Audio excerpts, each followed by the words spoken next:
a native of Bhimavaram, so it's always great pleasure visiting Vijayawada. I thank Dr. Ramesh Babu, Karthik and their team for inviting us for this interesting seminar. Actually, it is Heart in the OR because usually in all the conferences 1 or 2 lectures are conducted and the whole day has been dedicated to this, which is a very important topic in our practice. We always see a lot of cardiac patients coming for non-cardiac surgery. It's a big segment now in the practice, and it's a great pleasure and privilege to have my esteemed colleagues and friends, Dr. Bhimeshwar, Dr. Mahesh on the podium, and Dr. Suresh and Nima here, and with our Guru, Dr. Tagore there. It's a great pleasure, sir, to be here. And let me go to the topic. And my two previous speakers have made my life much easier, especially Dr. Gopal, by covering about the pre-op assessment and risk stratification, which is the most important part of this management of these high-risk patients. So I'll be dealing with the introduction and with general principles of anesthesia management, because I'm not going to go into the details because this is a mixed crowd of physicians, cardiologists, surgeons and anesthesiologists. So I'm not going to go into the deeper parts of the anesthesia, just the general principles, and if the time permits, couple of cases discussion.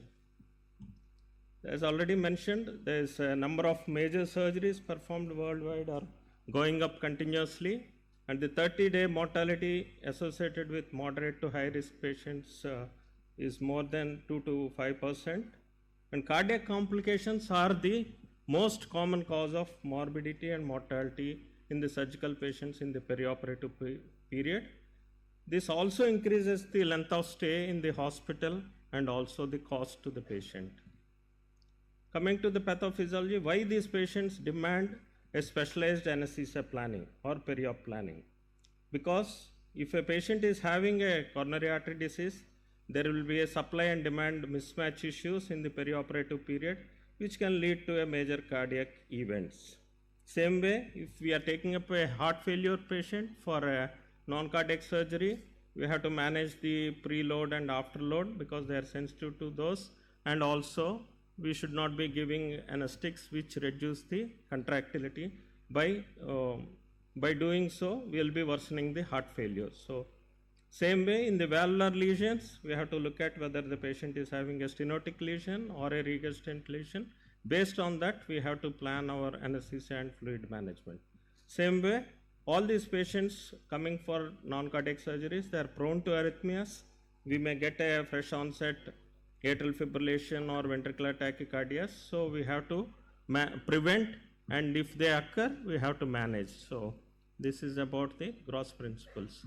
So this has already been mentioned, because why we are worried about taking a patient for especially a coronary patients for a non-cardiac surgery, because we are worried that MI can occur in the perioperative period.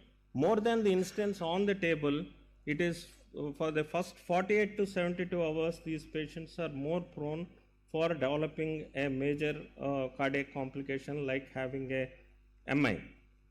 There are a lot of factors in the perioperative period which can precipitate this, especially the inflammatory response, which can lead to hypercoagulable state or plaque rupture. Same way, the neuroendocrine stress response also can increase the heart rate and blood pressure, and then that can increase the oxygen demand, leading to a perioperative myocardial injury.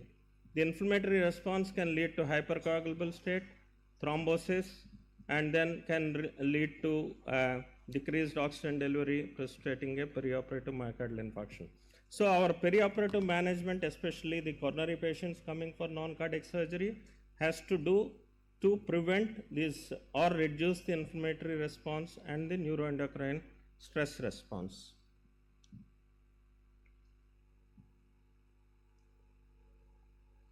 So perioperative evaluation has been well covered by Dr. Gopal.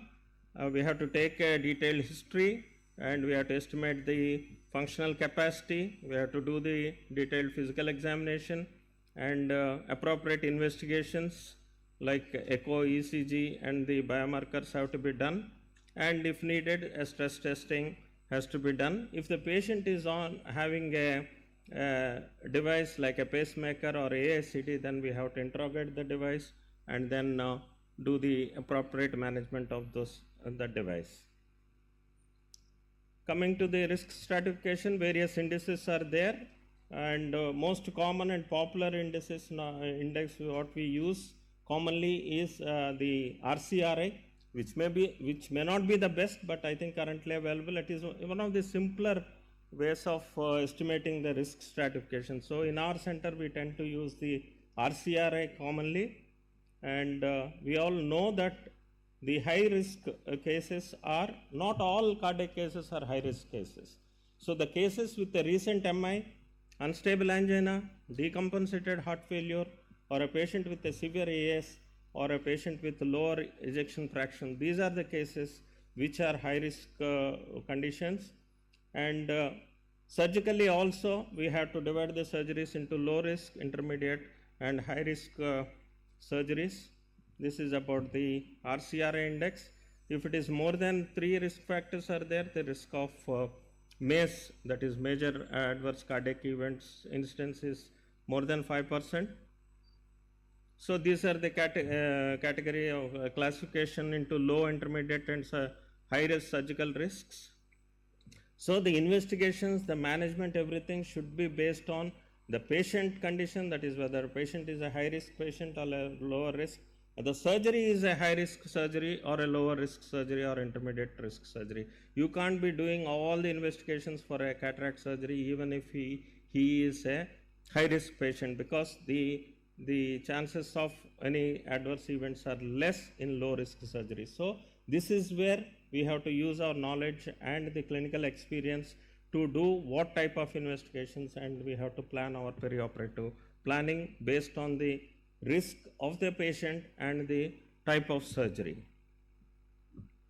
So we have to optimize those patients. If we have time, or many of the patients are elective patients, when they come for elective surgeries, we should optimize their conditions so that we can avoid the complications in the perioperative period. Especially many of these patients, they are hypertensive patients, they may have arrhythmias, and electrolyte imbalances are quite common. So we need to control the hypertension, we need to correct the anemia if it is there, and if the patient is having a heart failure, then we have to optimize the condition by using diuretics.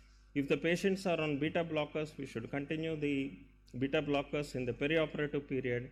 If they are on ARBs or AC inhibitors, then we should withhold morning dose, that's about 1 dose. If we withhold, the chance of hypotension is less. Same way, if the patient is already on anticoagulation secondary to atrial fibrillation or secondary to valve replacement, previous placement, or if they are already post PCI, we should manage the anticoagulation part as per the guidelines. So coming to the choice of anesthetic, this is what is the major discussion actually. So none of the major RCTs, any of them have proved whether the GA or the regional anesthesia, there is no difference in the outcomes. So it is sometimes, people have a thinking, and many of the times we also get like when we send for a physician opinion, some of the physicians tend to write patient is fit for spinal anesthesia or fit for regional anesthesia. There is nothing like that, because none of the RCTs have shown any difference in the outcomes between a general anesthesia and a regional anesthesia. So the choice of anesthesia should be with the anesthetist to decide depending on the patient's condition and the capability of the unit, and based on the guidelines. If the patient is on anticoagulants, you have no choice, you have to give GA. So based on, even on the surgical duration, we have to plan this. So both regional and general anesthesia, both of them have their own problems, have their own positive things. Suppose, for example, general anesthesia, it is very safe. If the patient is unstable, actually you have control on the respiratory system. If you intubate and ventilate under general anesthesia, you can reduce the respiratory workload. So it is safer in unstable cardiac physiology patients, but there is a chance of tachycardia and hypotension during administration of the anesthesia, in general anesthesia. Same way, when you come to regional anesthesia, the best benefit is the stress response blunting is better with regional anesthesia, whereas the risk is with the sympathetic blockade, that is with a spinal anesthesia especially, there can be a hypotension. For example, aortic stenosis coming for a inguinal hernia, you give a spinal anesthesia, more chance that the patient can develop hypotension and can have a problem, rather than giving general anesthesia to a particular patient. So our anesthesia management perioperative planning should be based on these factors. Same way, combined techniques. Sometimes we have to use combined technique. We use epidural with general anesthesia, especially if there is upper abdominal surgery like a hepatectomy or a Whipple's procedure in a cardiac patient. We give epidural, and also we give general anesthesia. So we give combined with adequate and appropriate monitoring.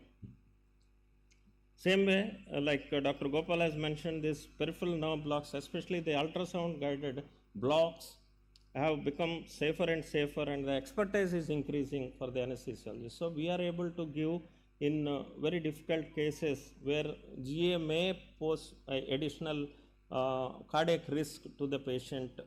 We do tend to give the regional blocks, ultrasound guided blocks. So they are good for not only intraoperative, most of the time for the post-op pain management, these ultrasound guided blocks are very, very good. So as I mentioned already, choice of anesthetic technique and agent. The guideline says in patients undergoing non-cardiac surgery, use of either volatile based anesthetic agent or a TIVA is reasonable for general anesthesia with no apparent difference in the associate MACE. In patients undergoing non-cardiac surgery, neuraxial is feasible. Either neuraxial or general is reasonable with no apparent differences in the outcomes. So there is no difference between regional anesthesia and GA. In GA also there is no difference in outcomes whether you use a TIVA or a volatile anesthesia. For patients who undergo major abdominal surgery, use of epidural analgesia for postoperative pain relief, it decreases the incidence of perioperative cardiac events.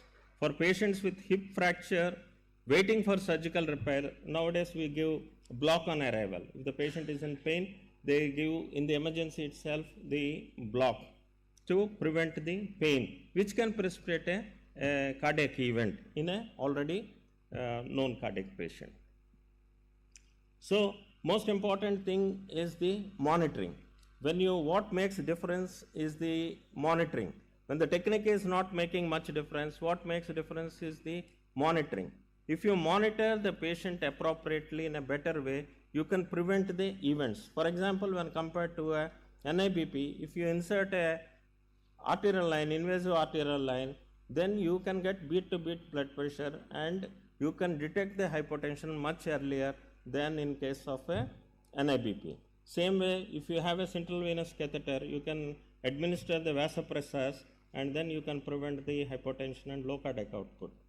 So the cardiac output monitors are now available in all the tertiary care centers, like the flow track monitor, the PICO monitors, and also the non-invasive cardiac output monitors are also available. If you institute a appropriate monitoring, then you can prevent the events. Same way, TEE, all of us cardiac anesthetists, we use TEE. In case of even non-cardiac surgeries, if they are with a very high risk and a major procedure, or if intraoperatively if there is any event or a major thing, you insert a TEE and then you see if there is any fresh regional wall motion abnormality or a fresh MR developing, you can see. This is especially useful in major cases, like even in liver transplants, they tend to use the TEE more often. Same way, in all these cases, what is important is ST segment monitoring is very, very important. We should put 5 leads instead of 3 leads for these patients and display 3 leads on the monitor, one covering the anterior wall, one covering the inferior wall, one covering the lateral wall, so that any change during the procedure we can make out, because ECG is quite sensitive. You do get a ECG change in the monitor. Of course, I am not telling about the routine monitors like pulse oximetry, TCO2, every case we use. That's a basic monitoring now.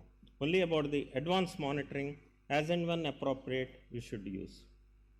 See, this is one of the advanced monitors. We tend to use it quite often now in all major cases like onco surgeries and all surgeries. We have this advanced cardiac output monitor with the dynamic indices. We can use same way. TE is available nowadays, and expertise is also available. We can use. I'm not advocating using it in every case, but in an appropriate case, in an appropriate clinical setting, I think we should not hesitate to use a high-end monitoring.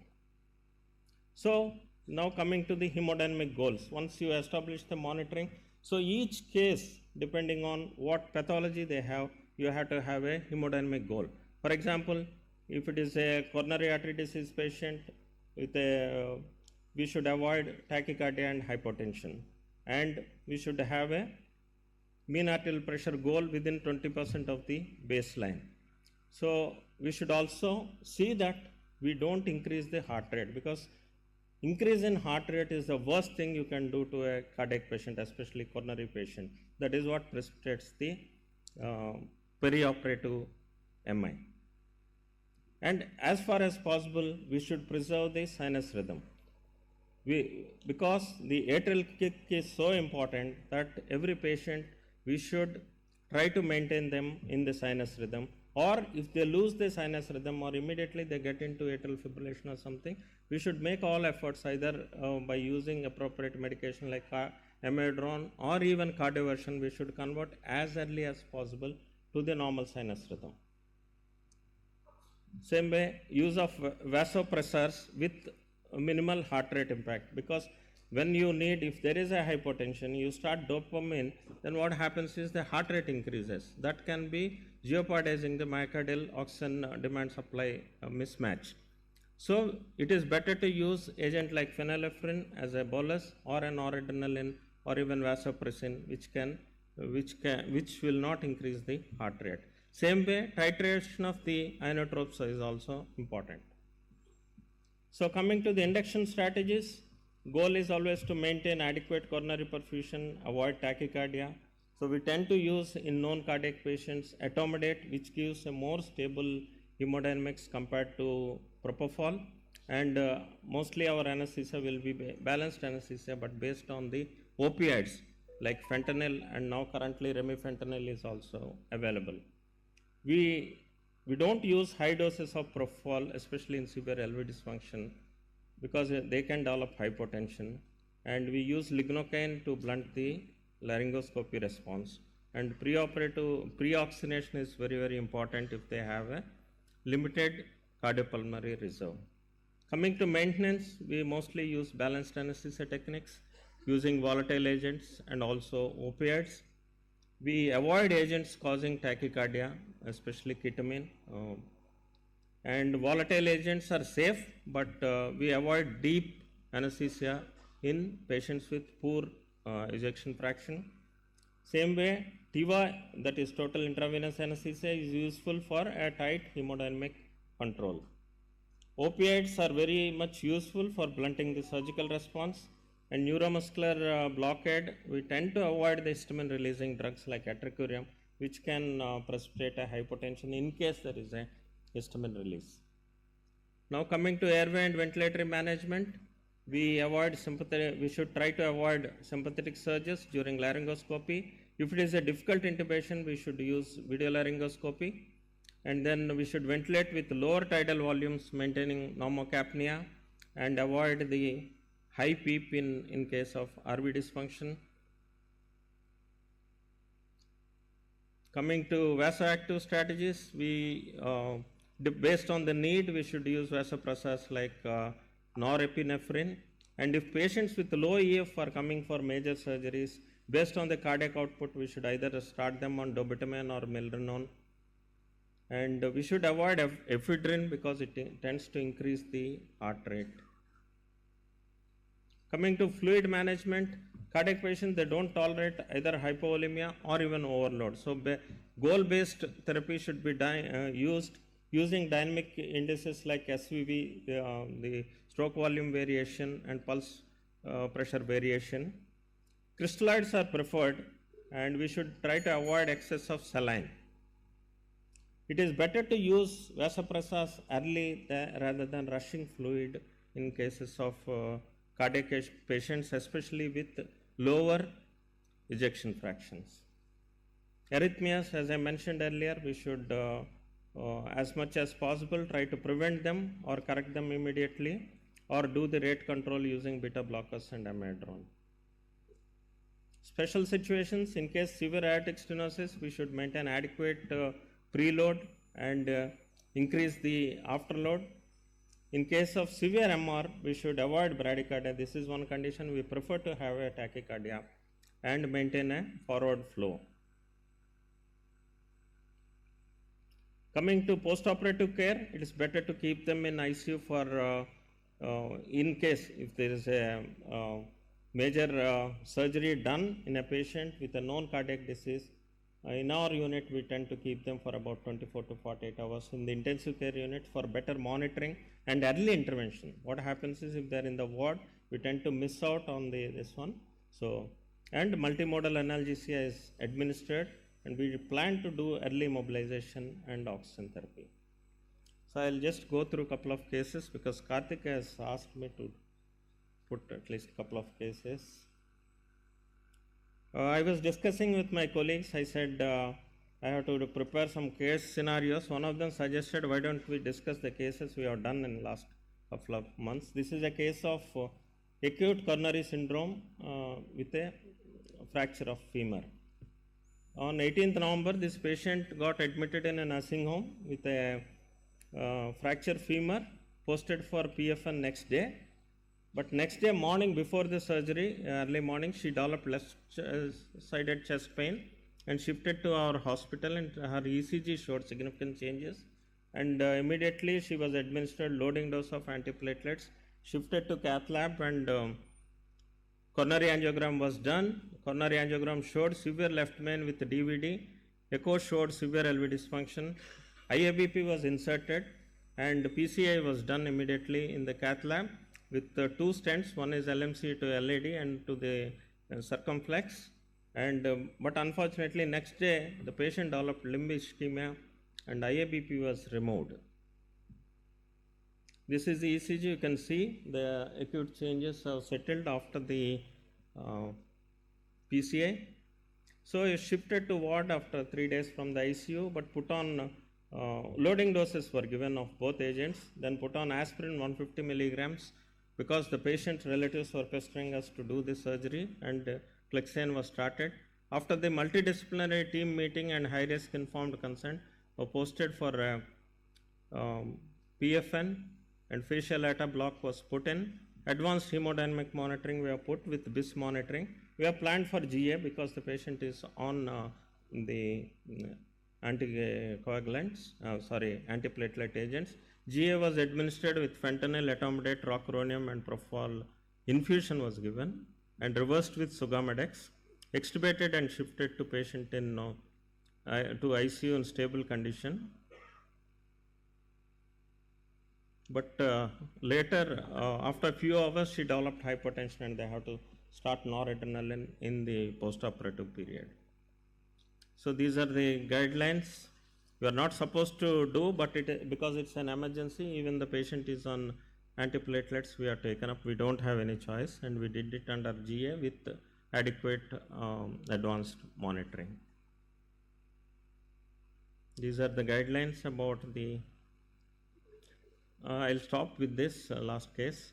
This is a post DVR, like our chairperson was asking. A double valve replacement was done, and the patient came for a emergency decompression craniotomy. Our unit is both neuro and cardiac active unit, so we tend to get this quite often actually. See, anticoagulants are double-edged weapons. We sometimes get with thrombosis, stuck valve, or other way also. This is a 58-year-old male patient, underwent CABG with DVR in 2023. 2 years back on a citrone 3 milligrams, acosprin, clopilate. presented with acute CVA with cerebellar infarct in the ICU. We did an echo which showed a thrombus bar vegetation on the mitral valve, whereas aortic valve process is probably he has embolized from that thrombus. He was put on anti-edema measures. Initial this one was to manage conservatively because the patient is on antiplatelets and anticoagulants, and put on anti-edema measures. INR was 2.5. Acetylene was stopped. Clopidogrel aspirin also were stopped and started on Clexane. But there was sudden drop in GCS after 2 days after the admission and was intubated immediately, and FFP was administered to control the INR, was taken up for emergency decompression craniotomy. We took a high risk consent. We made the blood products available, both the platelets and the FFP. Monitoring, we have put a arterial line CVP and advanced hemodynamic monitoring. Anesthesia was administered with fentanyl, midazolam, propofol infusion, and of course etomidate for induction, rocuronium, and we gave mannitol. We have administered PRBCs, FFP, and platelets were given.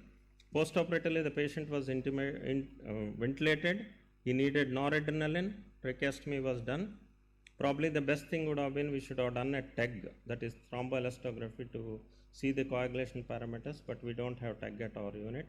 Nowadays, the recommendation by the societies is to give the 4-factor prothrombin complex. The octaplex is available. If we administer that, we can bring down the INR very fast. We need not wait, whereas vitamin K will take longer time. FFP also will take. Sometimes the patient may not tolerate the FFP, giving so much of FFP, 6 units, 8 units of FFP. But that is where the role of this 4-factor prothrombin complex, this one is there. That is available commercially as octaplex. But the cost is about, it works almost in the dosage for 2.5 INR we calculated is working about ₹1,00,000. The patient said they can't afford, so we couldn't give.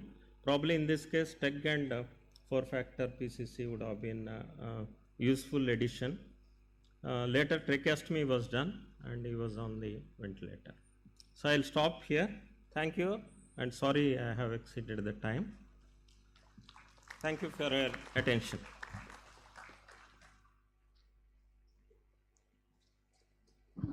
Session is open for discussion.